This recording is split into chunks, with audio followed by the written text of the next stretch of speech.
So I know this might look super professional, but the camera's actually on 2 candles and pack of gum.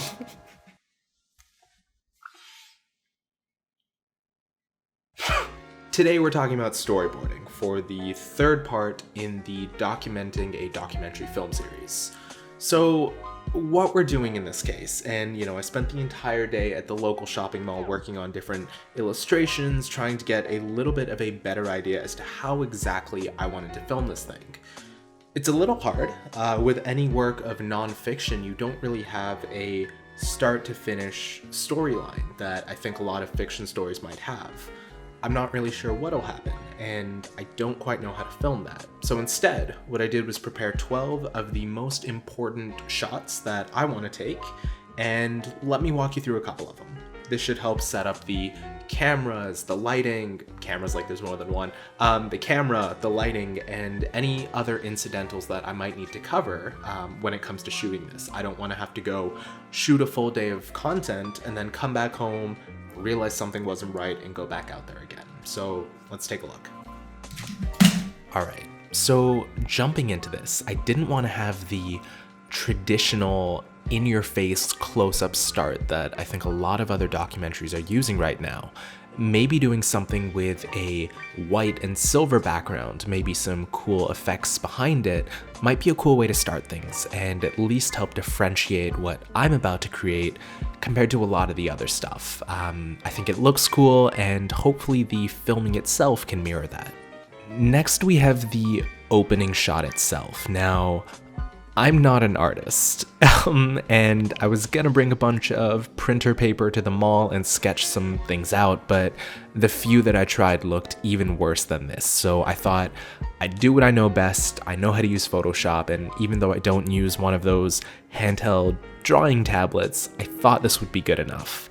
So here in this one, you can see a guy on what I made was a table, standing outside in a parking lot. And I think this is where I want to have a lot of my stuff filmed. Me outside, might be a little cold, but with a large soda on one hand and a large soda with ice in the other. I'm probably going to be shooting this on the tripod, hopefully during the day when it's nice and bright, because here in Toronto it's getting dark around 5 p.m, so I don't want to shoot in the dark. Jumping into the concept of using 12 main scenes to shoot this thing as opposed to going from a shot-by-shot basis, this is one that I think would be pretty crucial and frankly pretty repetitive throughout the process of this. This will be me in a car, the person filming will be riding shotgun, and I'd be going from drive-thru to drive-thru ordering these drinks. Ideally, I'd want them to ask, do you want ice with that? That would flow a lot better for the video, but I'm gonna ask for one with ice and one without.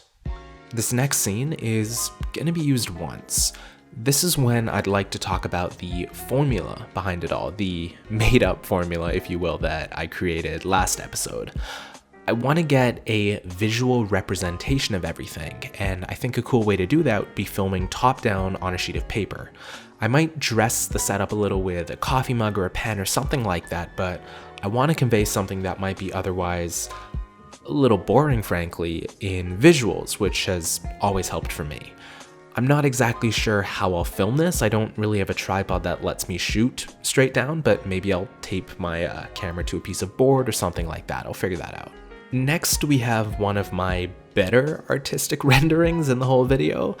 This is me in my car driving through the drive-thru. It's a static shot from a little bit further away, so you can hopefully figure out where exactly I'm ordering these drinks from. One thing to note is that the red arrow in this case signifies movement, which is something I learned from a video I was watching on storyboarding. Hopefully that is kind of coming through the process here of this beautiful image. Something also to note is that I don't feel comfortable leaving my tripod on the grass outside a McDonald's for 5 minutes as I go through a drive-thru, so I'll probably need to grab a friend to help me.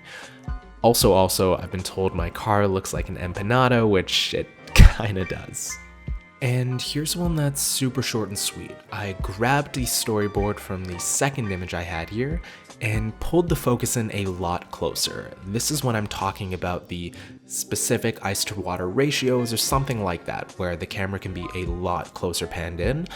I don't know if this is gonna include the table or not, but I want something close. You know, as I was thinking of recording this, I thought about the idea of B-roll.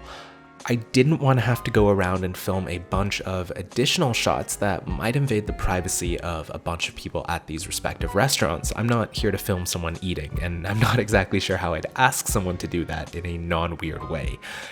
I'm not sure what exact video clips I'll use, but there's no shortage of them online, so I might grab a few of them like I have here of different food elements in fast food places, maybe the outside, maybe close-ups of people eating or drinking, just to add to that story.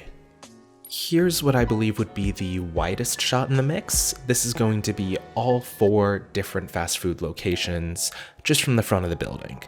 I really wanted to film this at night, to be honest with you. I think it would look a whole lot nicer and maybe more aesthetically pleasing. The only problem is, on the gear that I'm using right now, the frame rate really drops and there's a lot of noise, especially when I'm shooting at night.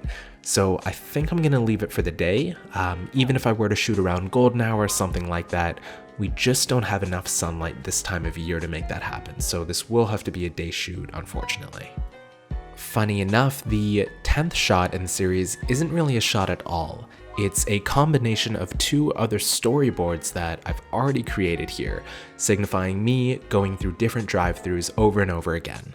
Now, in editing, hopefully I'll be able to find a way to make that not boring, which is my #1 fear, so maybe we'll clip in some dialogue or some voiceover or maybe an interview or 2. And this is it, the final shot. I want to be inside a McDonald's. I think the lighting in there would be really good, and I wouldn't have any issues with external factors such as wind noise or distracting backgrounds or anything like that. Ideally, I'm going to be in a booth of some kind, and hopefully it'll be a little later in the day. I don't want it to be too busy because I don't want there to be that crowd noise, and I don't want to get kicked out for filming in there either. This is where I want to deliver the conclusion of here's how much ice you have spent or saved in your lifetime, and ideally what you could have done with it. For the sake of ending the story where I started, I'm going to end with that same title card that I originally used in the first shot. And that's it. Here are my 12 main storyboards that I'm going to be using for this project.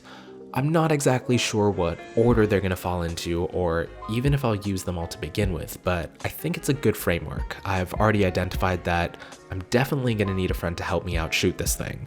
I want to film in the day, and I also need to get some sort of proper lavalier mic setup, or maybe even a cheap boom mic, just so I can film outside without worrying about that wind noise, because it is windy.